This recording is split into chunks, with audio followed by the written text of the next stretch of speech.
மலையிலிருந்து கீழே இறங்கி தனது குட்டி நாகத்துடன் அபிமன்யு காட்டிற்குள் சுற்றித் திரிந்த போது அவன் உத்ராவை சந்தித்தான். பீனிக்ஸ் பறவையுடன் வந்த மர்ம வீரனை பற்றி கேட்டபோது உத்ரா அது கற்பனை என மறுத்தாள். அப்போது இறந்து கிடந்த முதலையின் சடலத்தை அபிமன்யு பார்த்தான். அது பச்சை நிறத்தில் மாறிக்கொண்டிருந்தது. ஏதோ ஒன்று தவறாக இருப்பதாக நினைத்தான். அந்த மர்ம வீரன் கற்பனையல்ல என்பதில் அவன் உறுதியாக இருந்தான். எப்படியாவது அவனை கண்டுபிடிக்க வேண்டும் என தீர்மானித்தான். திடீரென காற்று வேகமாக வீசத் தொடங்கியது. அபிமன்யு நிமிர்ந்து வானத்தை பார்த்தான். உத்ரா, நான் கிளம்பணும். இருட்டுறதுக்குள்ள நான் மலையேறணும். உன்னை அப்புறமா வந்து பார்க்கிறேன் என்றான். உத்ராவின் தோளில் இருந்து குட்டி நாகம் சுறுசுறுப்பாக அபிமன்யுவின் தோளுக்கு தாவியது. அடுத்த கணமே அபிமன்யு மரக்கிளைகளில் துள்ளி பாய்ந்து பாறைகளில் சாமர்த்தியமாக ஏறி மலையுச்சியை நோக்கி வேகமாக செல்லத் தொடங்கினான். அபிமன்யு அங்கிருந்து சென்று விட்டான் என்பதை உறுதிப்படுத்திய பிறகு உத்ரா பெருமூச்சு விட்டு, இப்ப நீ வெளியே வரலாம் என்றாள். அடுத்த நொடி மரக்கிளைகளுக்கிடையே இருந்து திடீரென ஒரு பீனிக்ஸ் பறவை பறந்து வந்தது. அந்த பறவை உத்ராவை பார்த்து, அவன் நான் எதிர்பார்த்ததை விட புத்திசாலியாக இருக்கான். அவனுக்கு இன்னும் கொஞ்சம் சக்தி இருந்திருந்தா நம்மள கண்டுபிடிச்சிருப்பான். அவன் நம்மள பார்த்திருந்தா நம்ம ரகசியம் எல்லாம் வெளிப்பட்டு இருக்கும் என்றது. உத்ரா தலையசைத்து, ஆமா, அவன் இன்னும் முழு சக்தி வாய்ந்தவனா மாறல. ஆனா அவனுக்குள்ள ஏதோ ஒண்ணு இருக்கு. அவனை பாக்குற ஒவ்வொரு தடவையும் ஏதோ ஒரு வித்தியாசத்தை நான் உணர்றேன். அந்த பீனிக்ஸ் குறுக்கிட்டு, அவ்வளவு சந்தேகம் இருந்தா அவனை ஏன் விட்டு வைக்கணும்? அவனை கொன்றலாமே. இந்த காட்டுல அவனை கொன்னு வீசினா கேள்வி கேட்க யார் இருக்கா என்று கேட்டது. உத்ரா அதை பார்த்து, அதெல்லாம் வேணாம். அவன் நல்லவன். எனக்கும் என் நண்பர்களுக்கும் உதவிலாம் செஞ்சிருக்கான். முதல்ல நம்ம வந்த வேலைய பார்ப்போம். அந்த 7 மர்ம வீரர்களை கண்டுபிடிக்கணும். அவங்களை கண்டுபிடிச்சாதான் அந்த ஆதிதேவரோட மர்ம ரத்தினத்தை கண்டுபிடிக்க முடியும். அந்த ரத்தினத்துக்குள்ளதான் எந்த வீரனாலும் கண்டுபிடிக்க முடியாத ஒரு ஆபத்தான, ரொம்பவும் சக்தி வாய்ந்த ஒரு நுட்பம் ஒளிஞ்சிருக்கு. அது மட்டும் நம்ம கைக்கு கிடைச்சா இந்த சாம்ராஜ்யத்தையே அழிச்சிடலாம் என்று உறுதியுடன் கூறினாள். இதை கூறும்போது உத்ராவின் கண்கள் பச்சை நிறத்தில் பிரகாசித்தன. பின்னர் அவள் அந்த பீனிக்ஸ் பறவையை பார்த்து, இதுக்கப்புறம் நானே கூப்பிடாம என்னை தேடி வராத. குறிப்பா நான் ஊருக்குள்ள போகும்போது சாதாரணமா கூட பின்தொடர்ந்து வராத. பிரம்மபுரியில நிறைய சக்தி வாய்ந்த வீரர்கள் இருக்காங்க. அவங்கள யாரு கண்ணுல நீ பட்டாலும் அது பிரச்சனை. அவங்க கிட்ட மாட்டினா உன்னை அவ்வளவு சீக்கிரத்துல விட மாட்டாங்க. அதனால நான் சொல்ற வரைக்கும் நீ மறைஞ்சிரு. உத்ராவின் வார்த்தைகளை கேட்டதும் அவள் அதை கூறியவுடன் அந்த பீனிக்ஸ் சரி என்று தலையை ஆட்டியது. அந்த சமயத்தில் அபிமன்யு மலையை வேகமாக ஏறிக்கொண்டிருந்த போது திடீரென அவன் கையிலிருந்து பாம்பு அவனது மணிக்கட்டை இறுக்கியது. அதை பார்த்த அபிமன்யு, எப்ப என்னாச்சு என்று வியப்புடன் கேட்டான். பாம்பு அவன் கையிலிருந்து குதித்து ஒரு குகையை நோக்கி விரைந்தது. இந்த குகை ஒரு காலத்தில் அந்த பாம்பின் இல்லமாக திகழ்ந்தது. அதன் அருகில்தான் நாகராணி போரிட்டு உயிர் துறந்தாள். அதை கண்ட அபிமன்யுவின் முகத்தில் வருத்தம் தென்பட்டது. அந்த குட்டி நாகத்திற்கு அதன் தாயின் ஞாபகம் வந்திருக்க வேண்டும் என்று அவன் நினைத்தான். அதனால் அபிமன்யு அதனை பின்தொடர ஆரம்பித்தான். ஆனால் அந்த குட்டி நாகம் தன் தாயின் எலும்பு கூட்டை நோக்கி செல்வதற்கு பதிலாக குகையை நோக்கி சென்றது. அதைக் கண்டு அபிமன்யு ஆச்சரியப்பட்டான். உண்மையிலேயே இவன் அம்மா நிஜமாவே நாகராணிதானா? நேத்துதானே இவங்க இறந்து போனாங்க, அதுக்குள்ள மறந்து போயிட்டான் என்று யோசித்தான். அந்த குட்டி நாகம் என்ன யோசிக்கிறது என்பதை அபிமன்யுவால் புரிந்து கொள்ள முடியவில்லை. பெரும்பாலான விலங்குகளுக்கு பேசும் திறன் இல்லாததால் அது என்ன நினைக்கிறது என்பதை மனிதர்களால் புரிந்து கொள்ள முடியாது. அபிமன்யு இப்போது தர்ம சங்கடமான நிலையில் சிக்கியிருந்தான். அந்த நாகம் அவனது உயிரின் ஒரு பகுதியாக மாறியிருந்தாலும் அதன் மனதில் என்ன ஓடுகிறது என அவனுக்கு தெரியவில்லை.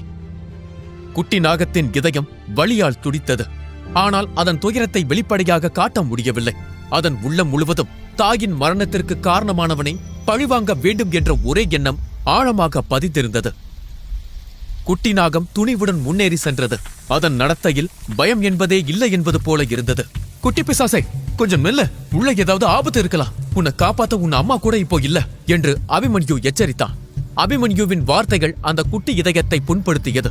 இருந்தாலும் அது மிக வேகமாக ஊர்ந்து சென்று குகையின் முன் நின்றது. அதை கண்ட அபிமன்யு அதிர்ச்சி அடைந்து, குட்டி பிசாசை நில்லு என கத்தினான். பின் சுற்றி முற்றி பார்த்தவன் மெதுவாக அதன் காதில் மட்டும் கேட்கும்படி, உனக்கு உன்னை பத்தி கவலை இல்ல, அதுக்காக என்ன பத்தி கொஞ்சம் யோசிக்க மாட்டியா? நம்ம 2 பேரும் ஒரே சக்தியில இணைஞ்சிருக்கோம். எனக்கு ஏதாவது ஆச்சு அது உன்னையும் தான் பாதிக்கும், ஞாபகம் இருக்கா என கேட்டுக்கொண்டே அதன் பின்னால் சென்றான். அவனை கண்டு கொள்ளாமல் அந்த நாகம் குகைக்குள் நுழைந்தது. அபிமன்யுவால் அதை வேடிக்கை பார்த்து கொண்டிருக்க முடியவில்லை. அதே நேரத்தில் அவனால் அங்கிருந்து வெளியேறவும் முடியவில்லை. அவன் தன் ஈட்டியை இறுக்கி பிடித்தான். தைரியமாக உள்ளே நுழைந்தான். குகைக்குள் இருள் சூழ்ந்திருந்தது. ஆனால் அந்த பாம்பு மிக வேகமாக நகர்ந்தது. சிறிது தூரம் கடந்த பிறகு குகையில் ஒரு பிரகாசமான ஒளி தோன்றியது. அந்த வெளிச்சத்தை நோக்கி அந்த நாகம் ஊர்ந்து சென்றது. அங்கே எண்ணற்ற எலும்புக்கூடுகள் கிடந்தன. அந்த நாகத்தின் பின்னால் வந்த அபிமன்யு அந்த காட்சியை கண்டான். அதை பார்த்ததும் அவனது ரோமங்கள் எழுந்து நின்றது. குகை முழுவதும் எலும்புக்கூடுகளால் நிறைந்திருந்தது. அங்கிருந்து ஒரு கடும் துர்நாற்றம் வீசியது. அபிமன்யு தன் மூச்சை பிடித்துக் கொண்டான். இந்த கடும் துர்நாற்றத்தை தாண்டி எந்த ஒரு மிருகமும் இந்த குகைக்குள் நுழைய வாய்ப்பில்லை என்பதை அவன் புரிந்து கொண்டான். இருந்தாலும் அந்த குட்டி நாகம் தொடர்ந்து முன்னேறி சென்றது. சிறிது தூரம் சென்றதும் குகை முடிந்தது. அங்கே உறுதியான பாறை சுவர் தென்பட்டது. அன்பு மித்ரா, குகை சுற்றுலா முடிந்துவிட்டது. இப்ப கிளம்பலாமா? தாமதமா போனா ஆச்சாரியர் திட்டுவார் என்ற அபிமன்யு கிளம்ப தயாரானான். அந்த பாம்பு அபிமன்யுவின் பேச்சை கேட்கவில்லை. அது அவனை புறக்கணித்து முன்னேறி சென்றது. தன் வாளால் கல் சுவரை தாக்கத் தொடங்கியது. அதை பார்த்த அபிமன்யு, "ஏய், உனக்கு என்ன பைத்தியமா? இதை உடைச்சு என்ன பண்ண போற?" என கேட்டதும் அந்த பாம்பு தன் நாக்கை நீட்டி ஆவேசமாக சீறியது. இந்த குட்டி பிசாசுக்கு உண்மையிலேயே பைத்தியம் பிடிச்சிருச்சு போல என்று அபிமன்யு முணுமுணுத்தான். ஆனால் அந்த பாம்பு எதை பற்றியும் கவலைப்படாமல் அந்த சுவரை தொடர்ந்து தாக்கிக் கொண்டிருந்தது. மலை போல உறுதியாக இருக்கும் பாறையை எப்படி உடைக்க முடியும் என்று அபிமன்யு நினைத்தான். ஒருவேளை இந்த பாம்பு இந்த குகையை பெரிதாக்க நினைக்கிறதா என்று கூட அவன் யோசித்தான். ஆனால் இந்த குகையை இப்போது பெரிதாக்க வேண்டிய அவசியம் என்ன என்று அவன் யோசித்தான். அவன் அந்த பாம்பை தடுத்து நிறுத்த அபிமன்யு அதன் அருகே சென்றான். அவன் தன்னை தடுக்க வருவதை புரிந்து கொண்ட நாகம் கோபமடைந்து அபிமன்யுவை தாக்கத் தொடங்கியது. கோபத்தில் படம் எடுத்து நிற்கும் நாகத்தை பார்த்த அபிமன்யு, "ஞாபக மருதி வியாதி வேற உனக்கு இருக்கா? என்ன ஏதாவது பண்ணா நீயும் சேர்ந்துதான் கஷ்டப்படுவ, மறந்துட்டியா?" என்று கத்தினான். ஆனால் அந்த நாகம் தொடர்ந்து விஷக்காற்றை கக்கிக் கொண்டிருந்தது. ஒரு கட்டத்தில் அபிமன்யுவிற்கு மூச்சு திணறல் ஏற்பட்டது. உடனே வேகமாக தனது சக்கரத்தை இயக்கி சக்தியை திரட்டினான். அவன் ஈட்டியின் முனையில் மின்னல் ஒன்று திரண்டு நின்று கொண்டிருந்தது. அதை அவன் பாம்பை நோக்கி வீசினான். அந்த நாகம் தனது நண்பன் என்பதை அவன் அறிந்திருந்தாலும் இப்போது அது தன் சுயநினைவை இழந்து விட்டதாக அவன் நினைத்தான். அதனால் அதை தாக்கி அதை மீண்டும் நிஜ உலகிற்கு கொண்டு வர அவன் கடுமையாக முயன்றான். அபிமன்யு தனது ஈட்டியை சுழற்றி மின்னலை வீசினான். ஆனால் அடுத்து நடந்த காட்சி அபிமன்யுவை அதிர்ச்சிக்குள்ளாக்கியது. அந்த நாகம் அபிமன்யு வீசிய மின்னலை தன் வாளால் பிடித்து பின்னர் அதை அந்த கல் சுவரை நோக்கி வீசியது. நேற்று இரவு பயிற்சியின் போது கற்றுக்கொண்டதை அது இங்கு பயன்படுத்தியது. அந்த நாகம் எவ்வளவு புத்திசாலி என்பதை அபிமன்யு அப்போதுதான் உணர்ந்தான். அந்த மின்னல் தாக்கியதில் சுவரில் ஒரு விரிசல் ஏற்பட்டது. அதை அபிமன்யு கவனித்தான். அப்போதுதான் அவனுக்கு அந்த நாகத்தின் மீது நம்பிக்கை வந்தது. அதன் பிறகு அவன் கொஞ்சம் கூட யோசிக்கவில்லை. அடுத்தடுத்து மின்னல்களை வீசிக்கொண்டிருந்தான். சுவற்றில் சிறு சிறு விரிசல்கள் ஏற்பட்டன. ஆனால் அது உடையவில்லை. உடனே அவன் அந்த நாகத்தை பார்த்து, "நண்பா, இது வேலைக்காகாது. நாம நம்ம ஆச்சாரியரை கூட்டிட்டு வரலாம்" என்று அந்த நாகத்தை பார்த்து அபிமன்யு கூறினான். அதை கேட்டதும் அந்த நாகம் தன் கோபமான கண்களால் அபிமன்யுவை முறைத்து பார்த்தது.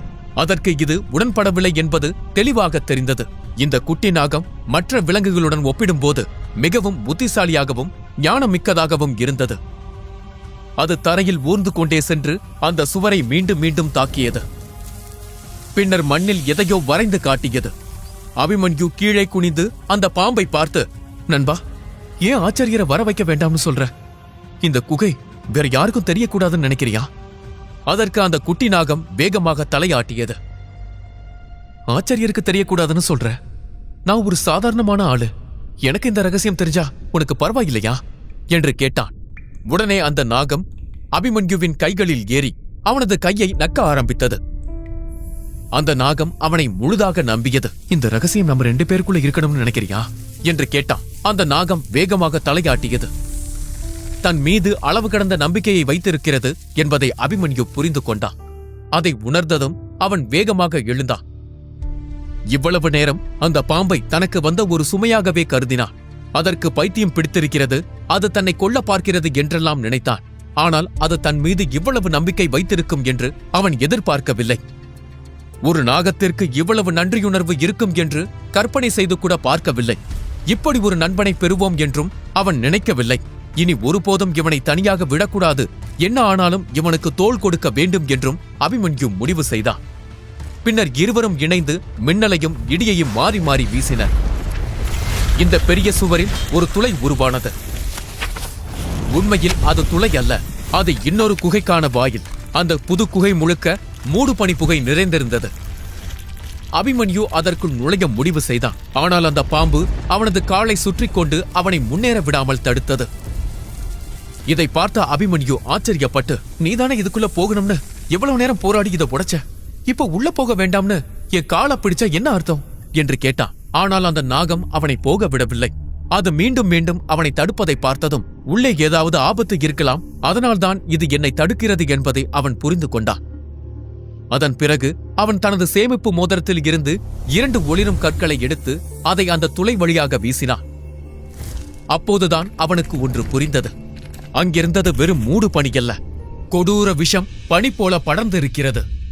அந்த சுவர் ஒரு வியூக சுவர். அதில் சில சக்தி வாய்ந்த தடைகள் போடப்பட்டிருந்தது.